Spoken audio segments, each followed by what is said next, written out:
มณะเมตตาเปิดเครื่องทับฟังรายการเสียงธรรมแต่งอรุณจุตนจุองค์ขอความผาสุขในธรรมจุ่งมีแก่บรรดาพี่น้องศรัทธาตายกตาญิกา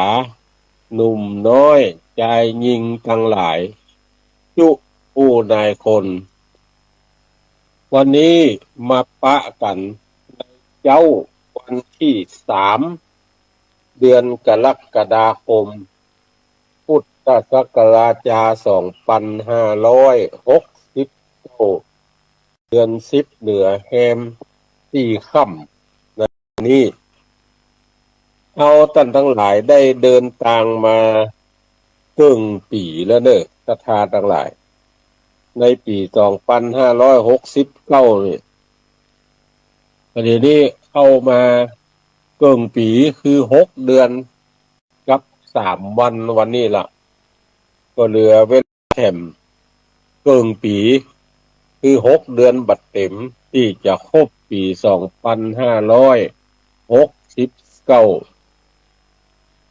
จะว่าปีใดก็ตามตั้งแต่ปี2400มาจนถึงปี2569ในวันนี้ก็ตามหรือปีอื่นๆก็ตามมันก็ย่อมมี365วันมีอยู่12 เดือนแต่ละเดือนก็มี30 วัน30 วันบวกลบคูณหารแล้วทั้งหลายเหล่านี้ก็ถือว่ามันเป็นสิ่งที่ธรรมชาติได้สร้างธรรมชาติได้ดำเนินการเกี่ยวกับการบริหารเวลาของทักษะหรือทักษะของธรรมชาติเราท่านทั้งหลายก็จะต้องเวียนวัฏพัดหมุนเวียนเปลี่ยนไปจากวันเป็นเดือนจากเดือนเป็นปีเยอะแยะก็จะไปกันเรื่อยๆในสุขที่แล้วที่ผ่านมาอาตมาภาพก็ได้นำเอาพระธรรมเทศนาคือเทศน์ท่านทั้งหลายฟังมันเป็นธรรมเกี่ยวกับชะตาปีชะตาเดือนของผู้ที่เกิดแต่ละปีแต่ละเดือนไปเป็นที่บัวละมวลละมาคิดใจถึงว่าในแต่ละปีแต่ละเดือนแต่ละวันของพี่น้องเฮาท่านทั้งหลายก็มักจะมีการแฝงพระเจ้าแล้วก็มีการอบรมสมโภชพระเจ้าองค์ใหม่องค์เก่าองค์ใหญ่องค์น้อยที่ได้ปากันกึดสร้างห้างแฝงไว้แล้วก็ปากันส่งเสพยังพุทธรูปปิมปาทั้งหลายเหล่านั้นก็มาคิดใจว่าการอบรมสมโภชพระเจ้าก็ดีพระธาตุก็ดีเนี่ยเพิ่นจะเทศนาธรรมตามภูกเป็นหลักมันมีปฐมสมโภชพุทธาภิเษกและก็ธรรมจักรกับปวัตตนสูตรแต่การเทศธรรมทั้งหลายเหล่านี้มันเทศในเวลาดึกกึ่งคืนบางเตื้อบางทีผู้ฟังให้หลับบางเตื้อบางทีบางครั้งคนเทศให้หลับมันจึงบ่ได้อรรถรสและบ่พอหูเรื่องราวของธรรมทั้งหลายเหล่านั้นสักแต่ว่าเป็นธรรมที่เพิ่นนิยมใช้ในการพุทธาภิเษกหรืออบรมสมโภชเจติยะเจ้าก็ดีอบรมสมโภชพระเจ้าองค์เก่าองค์ใหม่องค์ใหญ่องค์น้อยก็ดีนั่นน่ะมันทำเมื่อหลายท่านฟังดีที่ถ้อยที่หู้เรื่องก็มีปันปีปารมีธรรมการเจ็บปวดร่างกายมันไปบ่ถึงจุดนั้นก็มี ก็จึงคิดใจว่าน่าจะเอามาเทศนาให้เฮาท่านทั้งหลายได้ฟังเพื่อจะได้รู้เรื่องราวในเนื้อหาสาระของพระธรรมเทศนานั้นๆวันนี้ก็จึงได้นำเอาธรรมเทศนาปฐมสมโพธิถ้าไปอู้กับคนบักเก่าอายุตั้ง70ขึ้นไปเนี่ยต้องอู้ว่าธรรมปฐมะสัมโพธิก็คือปฐมสมโพธิคนเฒ่าบักเก่าอ่านตามตัวเมืองปฐมะสัมโพธิ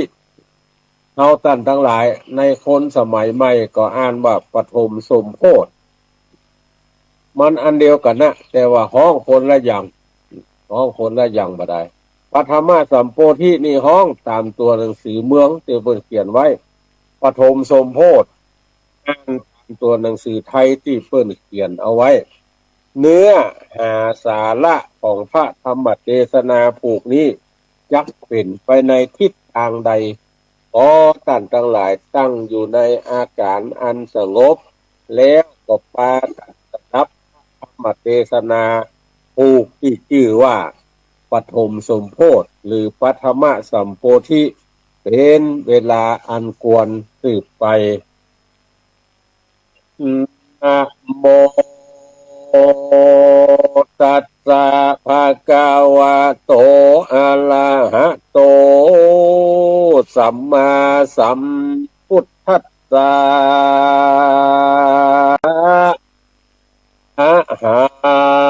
งวันทามิศิลาสาปุถทะคุณนังธรรมะคุณนังสังฆะคุณนังมังกาละมุตตะมังเอโสโนสัทธากาโตโลกานุกัมปังอุปาทายะเอโสภะคะวาอันว่าพระพุทธเจ้าตนเป็นครูผู้พาเสริฐล้ำเลิศยิ่งกว่าโลกาโตนอันใดตรัสปัญญาสัพพัญโยตัญญาณอันจักโอดแก่สัตว์โลกสงสารพระก็ได้ปั๊มเป่งปาละมีมาได้30ปัจเจ้าก็ต้วนเตียวไปมาในวัฏฏะสงสารตาลาบเถิงญาติอันเป็นปัญญาเวสสันตัลละลาดก็ยังได้คือมหาทานเป็นอันมากนักคือวัดใดสละลูกและเมียตั้งเขาอาจจะสัมปติเป็นทานเป็นตินทานก็มาสะนันวันไหวไปมาสมุดกงกาก็มาควงเขือกเยือกตีฟองควนหนังหัวปองสะยองเก่าเส้นปอคนลูกแล้วเจ้าก็หนีออกไปบวชปั้มเป่งฟ้าละมีธรรมหิมพานนะการว่าเสียงอายุแห่งตนแล้วก็ได้เอาตนไปเกิดในจันฟ้าเลิศตาวติงสาก็มีแลที่นั้นเทวปุตเทวตาอินตาพรหมยมมาลาทั้งหลายอันตั้งอยู่ในหมื่นโลกจักรวาล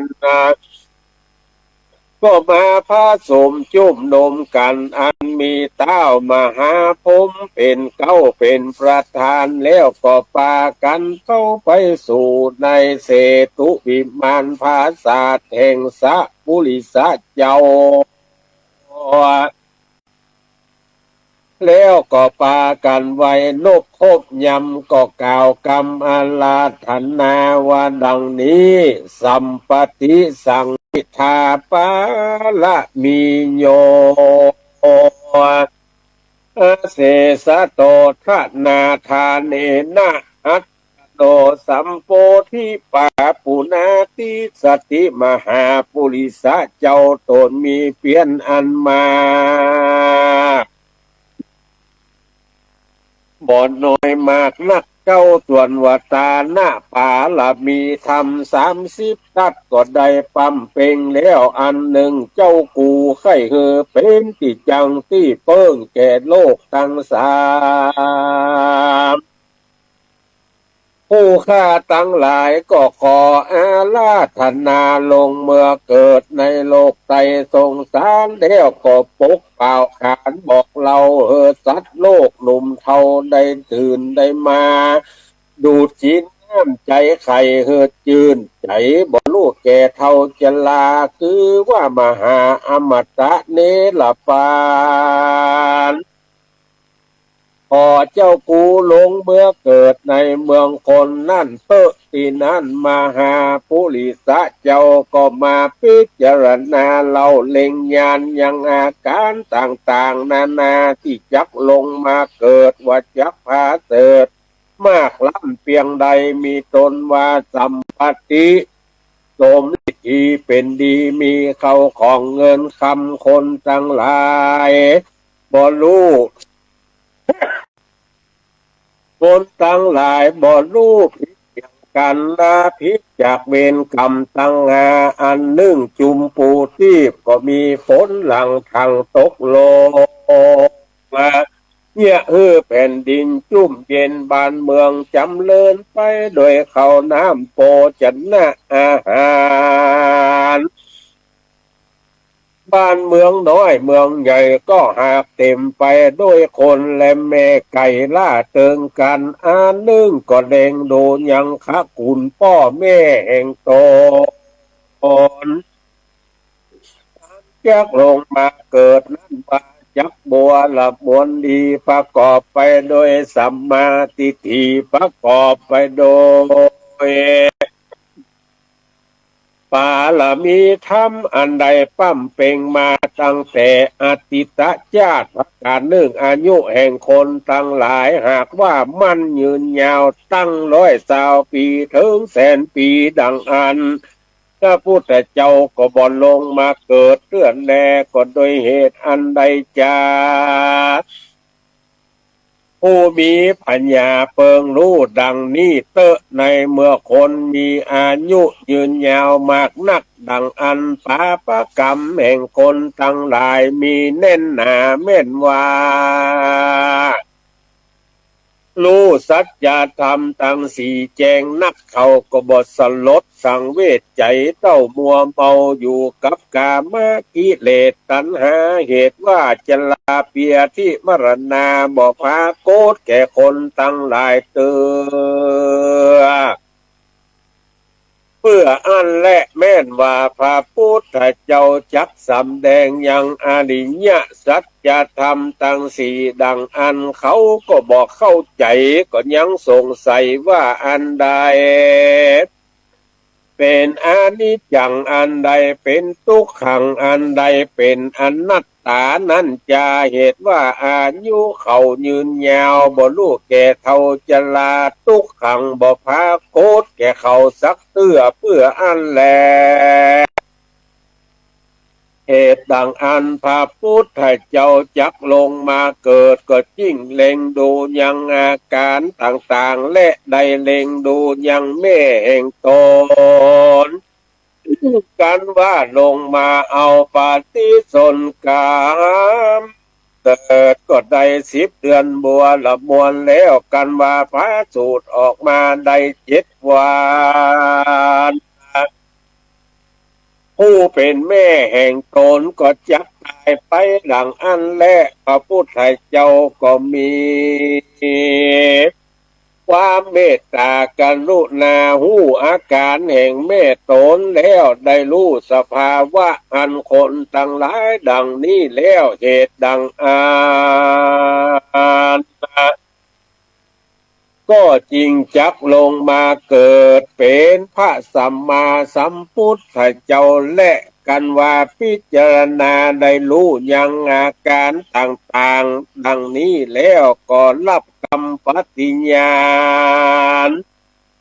แห่งเตปะไทยทั้งหลายหั่นและที่นั่นเตปะไทยทั้งหลายรู้แล้วว่าเจ้ารับ เอากรรมราธนาแล้วก็พากันอำลาถึงไปสู่ยังที่อยู่แห่งไผมันก็มีหั่นแหละนาที่นั่นมหาสัจเจ้าก็จุติจากจันฟ้าลงมาเกิดโลกลาเมืองโอนมาเอาปาฏิโสนกำเนิดในต้องแห่งนางภูพาเสดสลิมหามายาอักกะเทวีแห่งพญาตนชื่อว่าสลีสุทโธทันนะมหาราชาก็มีวันนั้นแลสาเทวีอันว่านางสลีมหามายาน้อยนาถได้ฝันประหลาดว่าได้พระปุ๊บยังจ้างเผือกแก้วกับนางได้ทับตรงกับพระแก้วได้10 เดือนก็พระสูตรบุตรในปัญนาปาใหญ่ลุมพินีในวันวิสาขมาศหากว่าเป็นวันพุธเพ็ง15 ค่ำยามเมื่อมหาสัจเจ้าเกิดนั่นก็มีเทวบุตรมีเทวดามีอินตาพรหมยมบาลานตั้งหลายก็มาไว้นบคบยำสักการะปูจาเฝ้าหักษาอยู่บอกขาดที่นั่นพญาสลีสุทโธทันนะก็คือหมอโหลามาตายและใส่ชื่อนามขานมหาสัจเจาวาสิทธัตถะกุมารก็มีหั่นแหละนาลำดับแต่นั่นไปนานนับอ่านว่าได้7 วันสลีมหามายาอันเป็นมารดาก็เข้าสู่มรณาการบ้านนอพระพุทธาที่วัยมีอายุได้16 ปีก็ได้เสวยราชสัมปติเป็นพญาและได้อุตสาราชาพิเศษกับนางยโสธราพิมปาก็มีหั่นแหละนาเอกะทิวัสสายังมีในวันหนึ่งพระติวัยสิทธัตถะกุมารก็เสด็จไปสู่สวนอุทยานดอกไม้ก็ไปหันใส่เทวทูตทั้ง4อันมีอยู่ตามที่ต่างเทวคือว่าคนแก่คนเจ็บคนตายและนักบวชกันว่ามาสู่ยังที่อยู่แห่งโตแล้วกันว่ากลางคืนมาสู่รอดก็กึดใจตอดไปมาพิจารณาทวนทีก็หันแม่นที่ตามธรรมว่าคนเกิดมามีทุกข์ไม่เดือดเป็นไม้มาเกิดแก่เจ็บตายพัดพลาดโพ้นจากสงสารพระตะลงยานบุญใหญ่ก็ซ้ำมาหารใส่นางนานสนมอันนอนพาลมลับอยู่บ่อาจรู้ทิ้งตนมีอาการต่างๆนาก็มีความสังเวชใจพิจารณาไปทวนทีก็หันเป็นที่กองทุกข์ดังมวลก็หันสมควรที่จะออกไปบวชปั้มเป่งป้าละมีธรรมอันจักไข่กรรมกับฉันนะอมาตว่าหือใดห่างยังมากันทักกะแล้วก็พาลบว่าจักไปบวชหันแหละนาอาทารัตติญากลางคืนนั้นมาหลอดนางน้อยนาฏยโสธราก็พาสูตรบุตตาหนอเนามหาสัพพุริสะเจ้าก็คนิ่งในใจว่ากูจะเข้าไปดูยังลูกกูดีกาว่าบ่ดีดังอ่านนะขี่ยากันว่ากูไปหันยังลูกน้อยและนางยอดซอยยะโสธราก็เต้าเอาเชือกมาผูกคอ เป็นดังเอาปอมาผูกศอกดังเอาปอกมาซุกตีนขี้ยาจักไปบวชนั่นก็หากว่ายังยากนักหนาอุปมาดังลาหูมักกั้งบังยังพระจานนะนั้นแจ้งไปตัวโลกาและจักมืดไปก็อุปมาเป็นดังอันแต่และนากันว่าลัทธิญาคอนลุงเจ้าเขามุกจักขึ้นนะสู่ลุ่งอารุณก็ขึ้นขี่ม้าตัวองค์อาจมีฉันหน้าอมาตย์หากโตยไปเอิงตีน้ำวังสาน้ำแม่กวางมีชื่ออ้างว่าอโนมานาตีก็ปงพระโมลีคือพระหนวดบวชเป็นฤาษีอยู่ป่าอรัญญาก็มีหันแหละนาเดิงมหาสัตว์เยาฝันว่ามีหนอนหัวดำมาเป็นหมูมาไตอยู่ที่ตีนเนี่ยหยาบฝันว่ามีนกพระผาบบินมายังที่สาตังสีมาอยู่ที่จิ้มไก่นบน้อมไว้แล้วก็กลับกายเป็นข่าวไปเจ้าก็ขาดนิ่งในกึดลอดกำฟานว่ากูมาบวชนี้จักใดเป็นพระแต่ดังลือจาบทแต่ว่าอันตีนั่นนามหาสัจเจ้าก็ได้ปั้มเป็งยังตุกกะละกิริยาปาลีปุนาได้6 วาษายามนั้นนางสุจาดาก็นำเอามายังเข้ามาทุปัญญามาเป็นตาในวันออก15 ค่ำเดือนวิสาขาเจ้าก็ได้ฉันยังเข้ามาทุปัญญาเดี๋ยวก็ตั้งสัจจะอธิษฐานลอยตะไลคำลงสู่แม่น้ำเนรัญชลาว่ากูมาปั้มเป็งออกบวชกูมาถือพระหนวดปางนี้กันว่าจักใดเป็นพระพุทธเจ้าแต่ดังอ่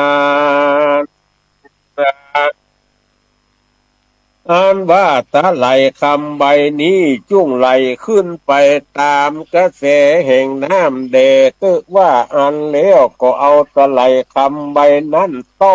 ลงไปในแม่น้ำเนรัญชลาอ่านว่าตะไหลคำใบนั้นนาก็ไหลทวนน้ำไปหันเล่นนาอัฐในการละนั้นเล่ามหาสัจเยาหากใดรู้แล้วว่าตนจักใดเป็นพระพุทธเจ้าแต่ดังอันเจ้าก็เสด็จไปสู่ยังที่อยู่ต้นสลีมหาโพธิ์นั้นมีกิ่งการสาขางามมากนักเจ้าก็เข้าไปนั่งอยู่ปื้นล่มไม้หันและนาที่นั่นเทวบุตรและเทวดาอินตาพรหมยมราชนาคน้ำคุดกุมพันกันถัปะยักษะก็นำเอายังดอกกันทะของหอมมาปูจามหาสัจเจ้ามากนักที่นั่นก็ยังมีพราหมณ์ผู้หนึ่ง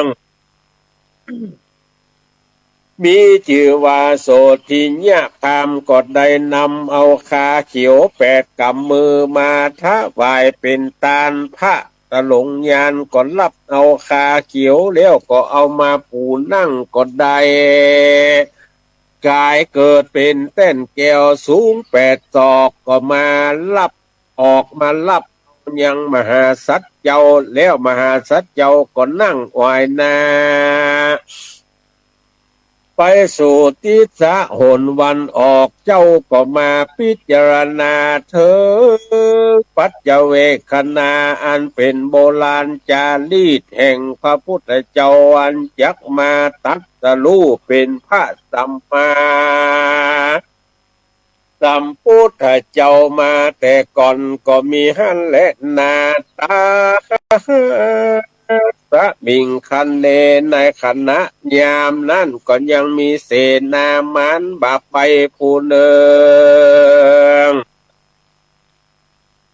มันอยู่บนอากาศกันมันหันมหาสัตว์เจ้าออกบวชแล้วมันก็ไม่โคดเครื่องผีก็ใครว่าตีเอินกล่าวว่าดูลาเจ้าสิทธัตถะกุมารต้านอย่าได้ไปบวชเตอะก็ยังแถมจิตวันปลายนาเจ้าก็จักได้เป็นเจ้าฟ้าจักรวาติราชแล้วแหละนะเมื่อนั้นมหาสัตว์เจ้าก็บ่รับเอากรรมแห่งมันนั้นสักอันเต้าวันยินดีเซิงอันจักไปบวชอยู่สิ่งเดียวหันแลส่วนพญามารผู้ใจบาปนั้นมันก็ไปตัวตามมหาสัตว์เจ้าอยู่ใจเมื่อมหาสัตว์เจ้ากระทำเปลี่ยนได้6 พรรษาเสนามานมันก็อยู่เฝ้าเมินนานก็เบื่อหน่ายมันก็หนีคืนสู่ยังที่อยู่ของมันก็มีแลการว่าพญามารหนีไปบ่อนานเท่าใดมันก็มีใจล่ำเพิงถึงมหาสัจเจ้าว่าสิทธัตถะกุมารหนีไปบวชว่าได้เป็นพระพุทธเจ้าวันนั้นกูก็จักไปตัวตามได้6 พรรษานานนักพอเบื่อพอนายก็บ่ได้ตัดปัญญาสัพพัญญูสักเตือและว่าบัดนี้จักเป็นสันใดจากันมีมันขนิ่งใจสันนั้นเลี้ยวก็รีบหามายา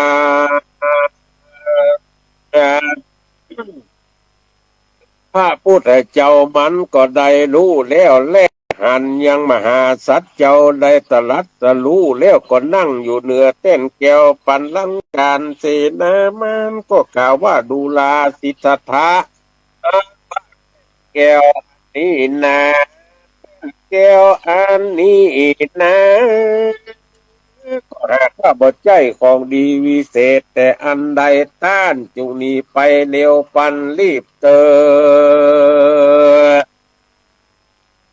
ต้านบอกกวนลวงอำนาจแห่งกูได้และนาว่าอันว่าเต้นแก้วอันนี้ก็หากควรเก็บพญาเจ้ากูตนเดียวตานอย่ามานั่งอยู่เตอะที่นั่นมหาสัตว์เยา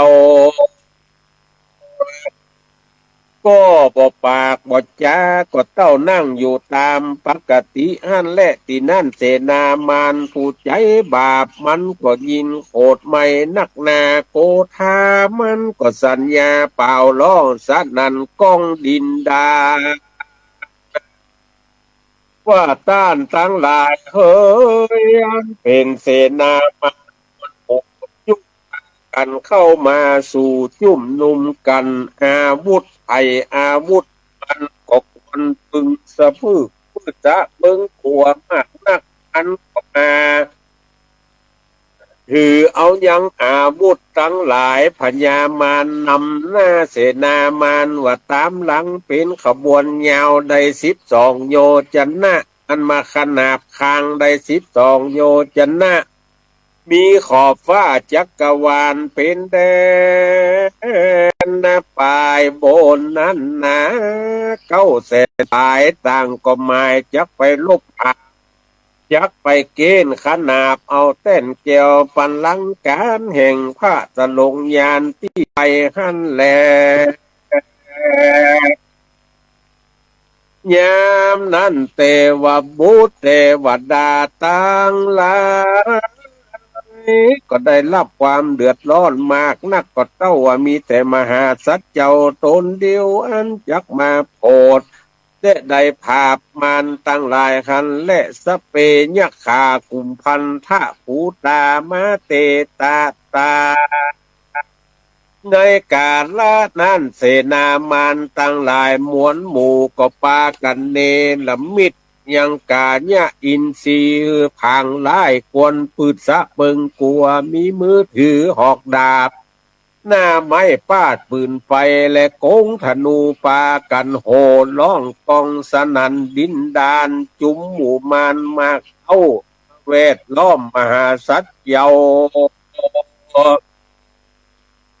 เพื่อจะกระทำร้ายมีโดยประการต่างๆนานากันว่าศาสตราอาวุธทั้งหลายก็บ่อาจจักมากำกายถูกต้องมหาสัจเจ้าใดสักอันเขาปุ้งยังสันเราและหอกดาบทั้งหลายก็กลับกลายเป็นมาลากันทังมาปูจาปูจังยังพระพุทธังพระพุทธเจ้านั่นแลนามาลาติปฏิที่นั่นพญามารโตนหยาบจ้าก็ขึ้นขี่คอจ้างกาตัวใหญ่มีชื่อไว้ว่าติรันตุเมกลาอันสูงใด640โยชนะมันก็ยืนอยู่เหนือคอจ้างตัวพญามารสูงใด3,000 วาแล้วก็เนรมิตให้มีมือได้ปันมือถืออาวุธเครื่องคาพร้อมจุอันแล้วก็เข้ามาสู่ยังที่อยู่มหาสัจเยาเพื่อว่าหมายจักกะตำลายหันแลนาตังโปปันทมาลานาอะสะมันตะโตอุปลิอาหะตัวพญามานาตังอาละบุเคอันว่าเครื่องคาอาวุธทั้งหลายอันพญามารหักปุ้งสัตว์เข้ามานั้นหมายว่าจักถูกพระพุทธเจ้าดังอันก็ซ้ำมากายเป็นดอกไม้ดังกล่าวแต่ภายหลังเอามาปูจายังพระพุทธังเสียเสียงและนาอันว่าพญามารกับเสนามารอันปากันหยาดยายเวทล้อมออมอยู่ได้เล็งหันพระพุทธเจ้านั่งอยู่กลางดอกบัวมีกงจักเวทล้อมอุปมาเป็นดังราชสีตัวองค์อาจพระพุทธเจ้าก็บ่ได้เก่งขามเสนามารสักอันและนาที่นั่นพระพุทธเจ้าก็คนิ่งในใจว่าดังนี้ภิว่ากูมาบวชแล้วได้เป็นพระพุทธเจ้าสันนี้ก็โดยปาละมีแต่ก่อนปางหลังกูก็บอกขาดเจียังปาละมีตั้ง30ตัดและปางเมื่อก่อนก็ได้เป็นพญาเวสสันตละก็ได้ฮือมาตมหาตาลนั้นใหญ่คือว่าได้ฮือลูกเพื่อเมียเป็นตาลได้พกเปล่าเตือนเทวบุตรเทวดาอินตาผมทั้งหลายมาอนุโมทนาหยาดน้ำไม้ตาวันนั้นเต้ดีหลีบัดนี้กู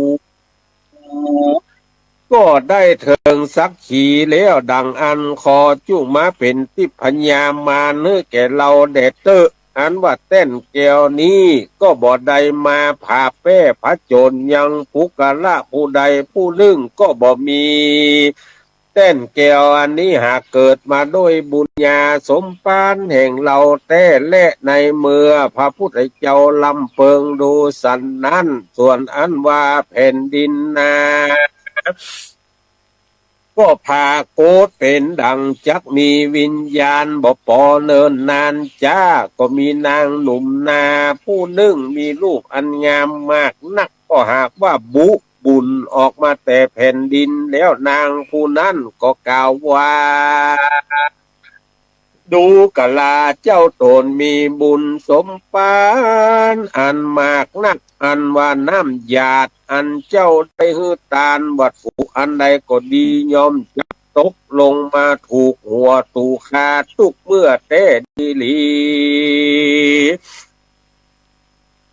อีและว่าเจ้าใครรู้ดังอันคาจักสำแดงดูหันจะและว่าอันนางธรณีก็สะพัดนาสะพึดพิษยังนามวยผมแห่งตนดังอันตะตาในการละนั่นอัศจรรย์ก็เกิดมีมากนักคือว่าที่ปลายผมแห่งนางผู้นั้นก็มีน้ำไหลออกมาเป็นอันมากนักเป็นดังแม่น้ำกงกากว้างใหญ่มีหินก้อนใจใหญ่ใจสามานเต้าปูดอยตกยิ่งลงมาตาน้ำขจัดปัดยังหมู่มานตั้งหลาย คือได้เต้าความหงายล้มตายไปเสี่ยงและส่วนว่าจ้างพญามารตัวนั่นก็ตายงาซับดินอยู่หันแลที่นั่นพญามารผู้ใจบาปก็มีอาการอันสันทะถาบกลัวตายมากนักก็มาไว้นบคบยำพระพุทธเจ้าแล้วก็กล่าวว่านะโมเตปุริสะสาญะนะโมปุริสะสุตตมังเตวะกัสสมิงนาติเตปุติทุกะเลตุวะสัทธาตุวังอาลาภิปุมมันนีตุวังอานุสะเยไสโยตินนาติเรติตาเจนติโปติสัตโตปัสสัญญติดังนี้อันว่าข้าเดเจ้ากูโตนมีบุญสมปานนั้นมากนักเจ้าก็ได้ตัดสรู้เป็นครูแก่โลกสงสารโปนกิเลสมานั้นหยาบจ้าตั้งมวลมีต้นว่ากิเลสมานขันธมานสังขารมานเต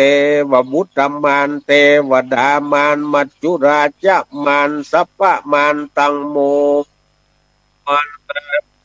เจ้าก็ผ่าแป้แล้วดีหลีเจ้าก็ได้ข้ามลวงโป้นแม่น้ำอันใหญ่มีตนว่ากามโลกโอกติทิโอกะโลกะว่าวิชาโอคะตั้งหลายเสียงจุอันและแล้วพญามารตั้งลาพร้อมโดยปริวารและเสนามันก็ปะกันไว้นบพบยาพระพุทธเจ้าแล้วก็จะอำลาคืนสู่ยังที่อยู่ไผ่มันก็มีหันแหลนาตัดสมิงคันเนในขณะยามนั้นเราการว่าพัญญามารผู้ใจบาปหนีไปแล้วดังอันลังสิโยอันว่ารัศมีลังสีแห่งพุทธเจ้าก็รุ่งเรืองงามมากนักเป็นดังกงจักแก้วมีวันหน้าแดงงามไปทั่วโลกได้เมืองโคนลอดไปบนขอบฟ้าจักรวาลไขว้จุก็มีหันและนาที่นั่นเทวบุตรเทวดาอินตาพรหมทั้งหลายก็ปกเป่าเตือนกันม้วนโมคือเข้ามาสู่พระสัทธาเอาของมาปูจามีตนว่าจ่อตุงดอกไม้ของหอมน้ำมันติบน้อมการปูจามหาสัจเจ้าแล้วก็กล่าวพร้อมกันว่าใจยะมังการะใจโยมังกามาลังหังโหติพุทธะพุทเทกายังสวัสติใจโยบัดนี้มหาสัพพุริสะเจ้าก็ได้ผ่าแปรแล้วยังหมู่มารสัพพะมารมวลหมู่ก็ไป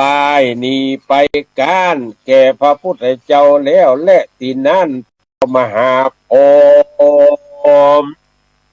ก็เอายังชัดมากังกลางพระพุทธเจ้าอินตาเทวดาทั้งหลายก็ปากันมาเป่าหอยสังและดีดปินปูจาคุณพระพุทธเจ้าก็มีหันแลบ่อเต้าแต่นั้นเต้าจตุโลกบาลตั้งสี่ก็ถือเอาดาบสลีกันใจเฝ้าอยู่ติสะตั้งสี่แล้วเทวดาตั้งหลายอันอยู่หมื่นโลกจักรวาลและโลกธาตุตั้งมวลก็จักยวนกันมาจุ่มนุมเล่นมหรสพดุริยะดนขีต่างๆนานาตั้งแต่พื้นดินตลาดถึงมหาพรหมโลกคุ้นอยู่บ่ขาดสายก็มีวันนั้นแหละในเมื่อพระพุทธเจ้าผ่าแป้แล้วยังหมู่มารพระตะหลงยานก็กึดขวาดดูยังปุบเอนิวาสานุสติญาณ คือว่าได้ยังพญารู้ยังจาติอันใดเกิดมานั่นทักแต่นั้นในปัจฉิมยามก็ได้รู้แล้วตั้งแต่แรกเกิดตลาบต่อเต้าเถิงได้เต้นแก้วและตลัดพญาอันเป็นที่สุดร้อยและได้ปลงลงพญาในการปัจจญาตั้งหลายได้16เป็นอาจินแห่งพระพุทธเจ้าตั้งหลายนั้นและได้ละนึกอนุโลมมีตนว่าอวิชชาจลามรณะได้ล่ำเปิงหันยังปฏิจจสมุปสัญญะแล้วก็เข้าไปสู่สัมปติสุขอันมากได้ร้อยโกรธก็นั่งอยู่มั่นกุงดีแหละนาเมื่อนั้นนาเมื่อนั้นนาเจ้าก็ลุกจากที่นั่งไปยืนอยู่ที่นึ่งเจ้าก็เล็งดูยังเต้นแก้วโดยตาให้อันบอบพับเที่ยงได้7 วันก็มีแลในฐานะที่นั่นจึงได้ชื่อว่าอนิมิตเจดีย์ก็หากเป็นที่พระพุทธเจ้ารัตหะทวนสองหั่นและในเมื่อพระพุทธเจ้าออกจากที่นั่นแล้วก็มาเนรมิตโจมคมแก้วขายจักรวาลติวไปมาแถม7 วันก็ได้ชื่อว่าสัตตมหา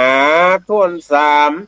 สัตตมหาทวนสามจะแลกันว่าพระพุทธเจ้าได้เสด็จออกจากโจมคมแก้วแล้วก็มาอยู่เรือนนั้นเทวดาหากมาเนรมิตนั่นก็มาพิจารณายังธรรม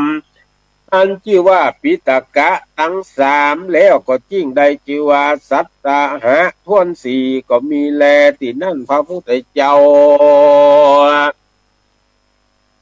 ก็ออกจากเรือนแก้วเข้าไปสู่ไม้มุจลินตะก็บังเกิดยังฝนแดดลมมันมากนักที่นั่นพญานาคก็มาเลิกปังปานปกงำบังยังพระพุทธเจ้าตลาดเสี่ยง7 วันแล้วและก็จิ้งได้ชื่อว่าสัตตหะทวนหาก็มีแลทัดแต่นั่นไปพระพุทธเจ้าก็ได้เสด็จไปสู่ยังที่อยู่แตบก็ไม่อัชฌปารณิโคตจิ้งใดชื่อว่าสัตตหะอันทวน6ก็มีแลทัดนั่นไปพระพุทธเจ้าได้เสด็จไปอยู่ไตรลาจายตนะคือว่าไม่บะม่วงมันตลาดได้เสียง7 วันก็จริงใดชื่อว่าสัตตหะทวน7ก็มีแลในเมื่อพระพุทธเจ้าได้ตรัสปัญญาสัพพัญญูเป็นพระพุทธเจ้าแล้วก็ได้มันยืนอยู่เสียงยังสัตตะฮะแล้วก็ยังว่าบ่ได้ฉันเขาเต้าว่าได้อยู่เสวยวิมุตติสุขสิ่งเดียวจะแลนากันว่าเมื่อลอดสัตตหะอันทวน8นั่นนาก็มีพญาอินตาที่ลาดเจ้าเอาน้ำด้วยนาและไม้4 ฟันมาถวายเป็นตาทัดแต่นั่นไปก็มีเต้าจตุโลกบาลทั้ง4นำเอายังบาทเกี่ยว4 ลูกมาถวายเป็นตาลพระก็อธิษฐานประสานยังบาท4 ลูกนั่นเฮอใดเป็นบาทลูกเดียวหั่นแหละทัดแต่นั่นไปก็ยังมีปอก้า2 คนได้เอาเข้าสัตุก่อนเข้าสัตุย่อยมาย้อนยื่นถวายเป็นตาลตีนั่นพญาอินตาก็ซ้ำเอาหมากสมอติบมาถวายเป็นตาลเพื่อจะคือได้ฉันก่อนเข้าตีนั่นพระพุทธเจ้ายิ่งได้ฉันเขาอันปอกก้าทั้ง2นำมาถวายตาลก็มีวันนั้นแลโสภกวาอันว่าพระพุทธเจ้าหากรู้โดยญาณพญาติแห่งตนว่าปอกก้าตั้ง2 คนก็หากว่าได้ตั้งอยู่ในสรณคมดีแล้วพระก็จริงได้เอามือลูบโอมหัวแล้วก็ได้โป่งยังเกษา8 เซนจริงเอายื่นเนื้อเก็บปอกก้าทั้ง2ส่วนบ่ปอกก้าทั้ง2กันบ่ได้เกษาพระพุทธเจ้าแล้วก็ไว้นกพบยำก็จ่าอำลาคืนสู่ยังที่อยู่แห่งตน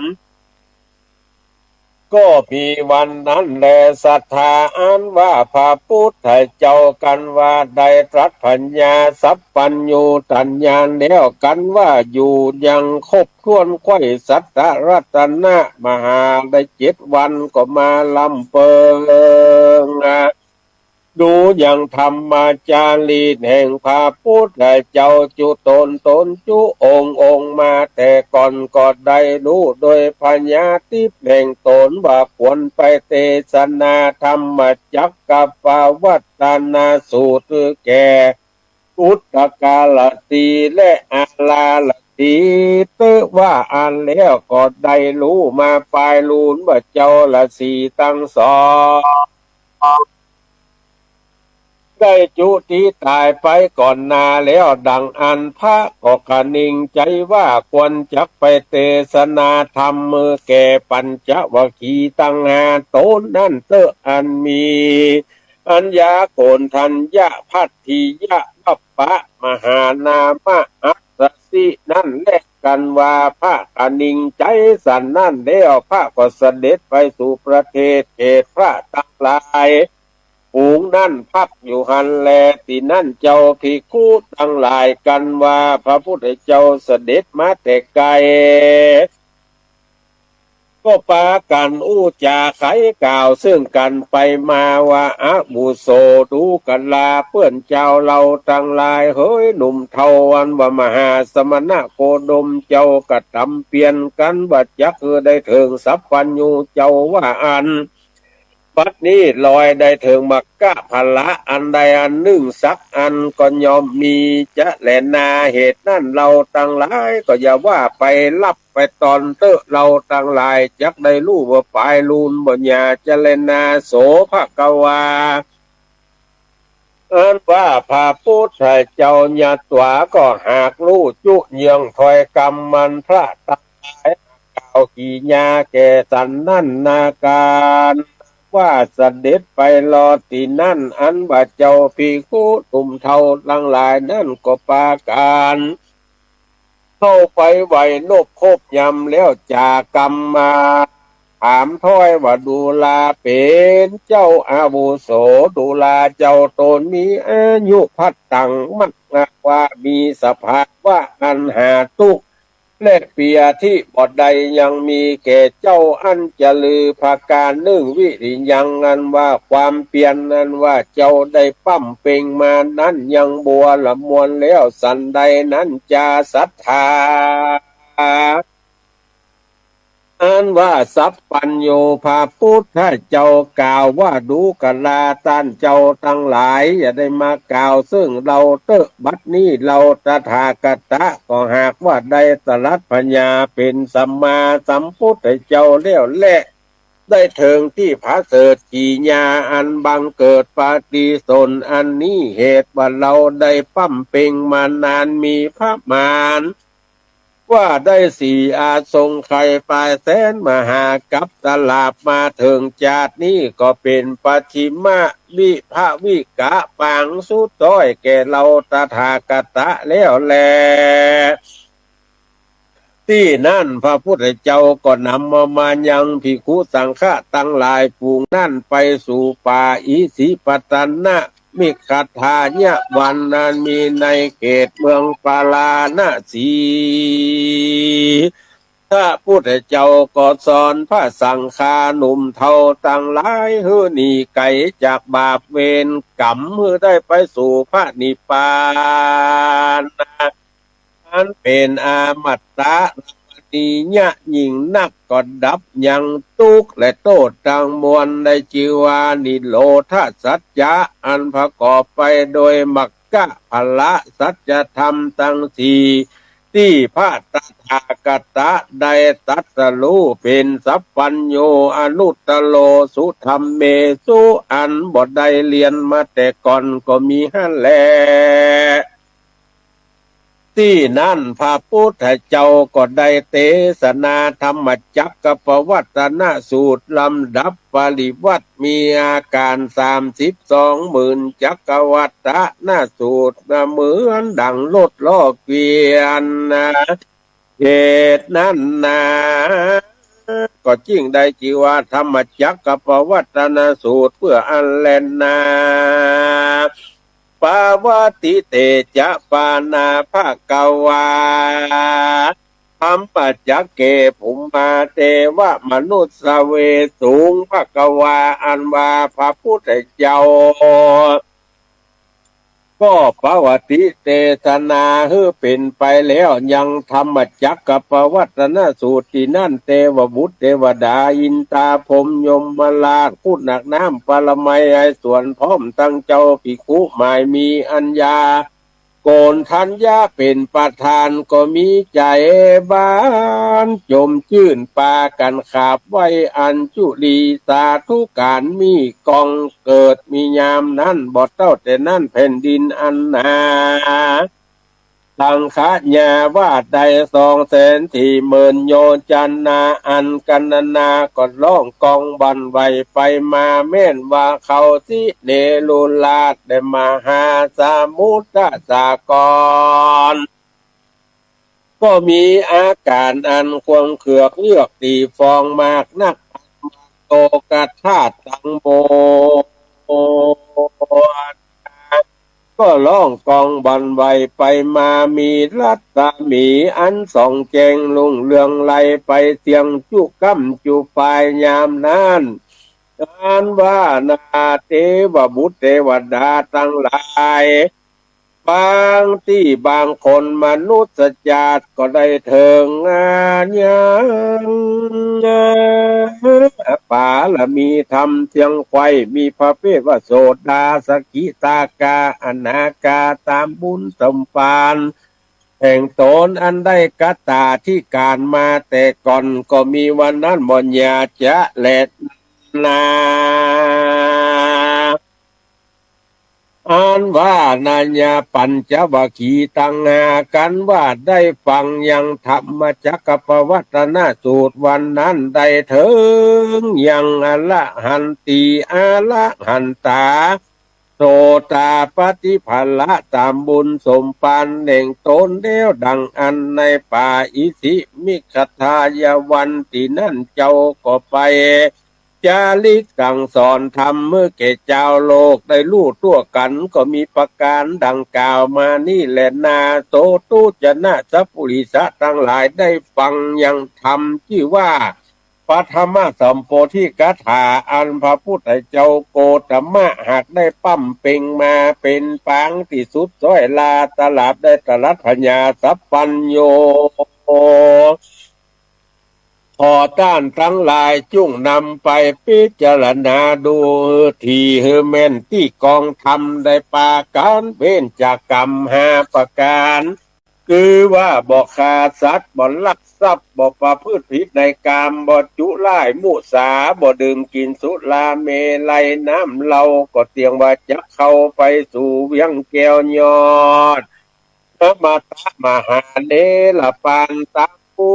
นอันได้กัตตาที่การมาแต่ก่อนก็มีวันนั้นบญญาเจรณานิธิตังขีญาอันสั่งวันนั้นนายังทำดวงชื่อว่าปัทมสัมโพธิกถาอันย่ออันแฝบก็บังโกมโสมเล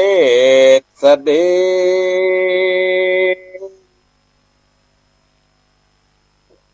ท่านพี่น้องศรัทธาพุทธบริษัททั้งหลายก็ได้ฟังยังธรรมเทศนาปัทมสัมโพธิเป็นที่บัวละบวนลงไปก็อนุโมทนาจารย์กับท่านทั้งหลายเด้อที่ได้มีจิตใจ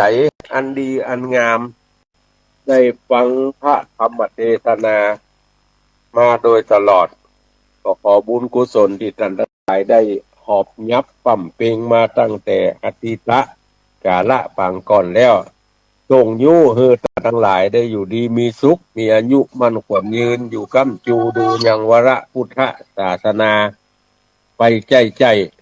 ขออนุโมทนากับท่านทั้งหลายเนอะต่อไปนี้ก็ขออนุโมทนากับผู้มีจิตศรัทธาที่ได้ร่วมบริจาคปัจจัยในการสร้างโรงครัว ห้องน้ำห้องส้วมที่สำนักสงฆ์เทพนิมิตรบ้านเปียนหมู่ที่2ตำบลเทพเสด็จต่อจากตะวันนั้นก็มีอาจารย์พระครูศรีปทุมลักษณ์เจ้าคณะตำบลเชิงดอยเขต1เจ้าอาวาสวัดหนองบัวได้ร่วมทำบุญในการสร้างห้องน้ำห้องส้วมมาแถม20,000 บาทก็ขออนุโมทนาเด้อทัดนั้นไปก็มีแม่อุ้ยนางยกคำจูบ้านแม่ห้อยเงินได้ร่วมทำบุญมาตะวาแถม500 บาทแล้วก็ลูกหลานปอุ้ยนวลติบปะละบ้านแม่ห้อยเงินร่วมทำบุญมาแถม10,000 บาทก็อนุโมทนาทานกับท่านทั้งหลายเนาะที่ได้ให้ได้หอมปัจจัยในการสร้างโรงครัวห้องน้ำห้องส้วมของสำนักสงฆ์บ้านเปียนหรือสำนักสงฆ์เทพนิมิตรอันตั้งอยู่หมู่ที่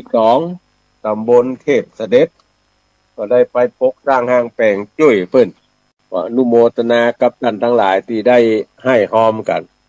แล้วก็วันนี้ทุกเจ้าพระนักจัดรายการทั้งหลายจะไปจุ่มนุมพระสุ่มกันที่วัดห้วยงูในจะได้ไปอู้ประจาถึงงานที่จะเกิดขึ้นในวันที่12นี่เพิ่นจะทำบุญยกชัดเจดีย์แล้วก็จะได้ถวายทานเจดีย์ที่ท่านเจ้าภาพได้กึดลำตำสร้างเอาไว้วันนี้ก็จะได้ไปจุ่มนุมกันที่ปุ้นไปอู้ประจาไปวางแผนนอกจากนั้นก็ยังจะได้วางแผนการที่จะไปกึดกินตาลเตียนวันนี้ก็ตาลนะเตียนนะไปตาลที่ห้วยงูในแต่จะตาลวัดไหนพ่องก็เดียวก็ไปฟังกันแล้วก็วันที่21จะไปตาลที่บนดอยอินทนนท์วันที่21เดือนนี้แล้วก็จะจะจาเกี่ยวกับประเพณีตาลหาคนตายงานบุพเพตพิประเพณีตาลหาคนตายที่ม่อนพระเจ้าสีสองเมืองจะทำกันวันใดนั่นก็จะกันวันนี้แล้วก็จะกันถึงเรื่องปกสร้างห้างแปลงที่วัดปังปอยอำเภอฝางเปิ่นสร้างเจติญะแล้วก็จะจะจากันวันนี้ว่าจะช่วยกัมจูโจตกะศาสนาเชื้อใดพ่องก็จะได้กันวันนี้แล้วก็แถมรายงานที่จะได้กันวันนี้ก็ได้ขีดได้เขียนได้จดไว้นี่หลายที่หลายตางว่าจะเรื่องอย่างพ่องวันนี้ก็ทำมันยาวเนาะเกือบจะชั่วโมงพยายามเตะให้ไวที่สุดจะให้มันพอกับเวลาประเดี๋ยวนี้สมควร5:59ล่ะ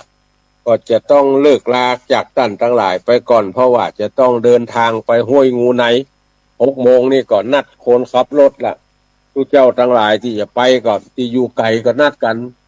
6:00โดยเฉพาะท่านมหาสมชาติยังอยู่ลำปางอะไรจะออกมาตั้งแต่ตี 4ละเพราะว่าท่านเจ้าภาพนิมนต์ไปฉันภัตตาหารเพลที่ห้วยงูในพุ่นจะเป็นแกงเป็นอย่างก็ว่ากันไปวันนี้ใช้เวลามาเที่ยงกาละเวลาพอดีก็ขอนำรายการนี้จากท่านทั้งหลายไปก่อนจัตตาโลธรรมาวัฏันติอายุวันโนสุขังปะลา